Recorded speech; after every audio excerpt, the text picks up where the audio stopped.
The objective of this lesson is to understand the time and the time value formulas in Excel. So basically, sometimes you have in your Excel sheet the hour in a cell, the minute in a cell, and the second in a cell, and you want to get the time. So how do you do this? You can use the time formula.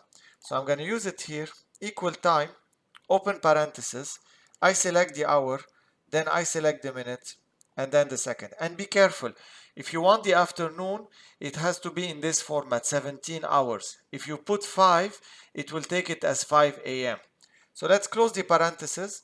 I press enter and I get 5:54 and then 23 seconds. It depends on the format. This is why you cannot see the seconds here, but they are there. If you want to change the format, you go to home, you click here, you go to number, and then you can say, I want a format that is like this.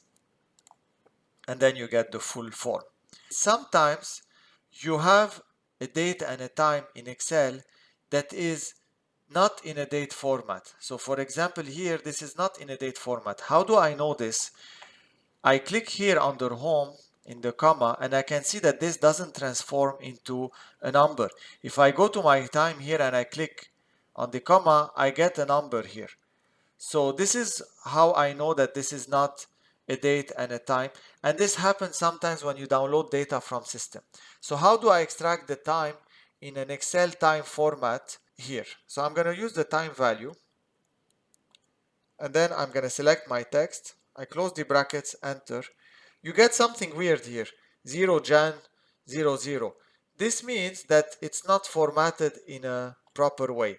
So we're going to again click under home here, number, we select time, and then we select this, for example. And as you can see, I get the 5:56:23.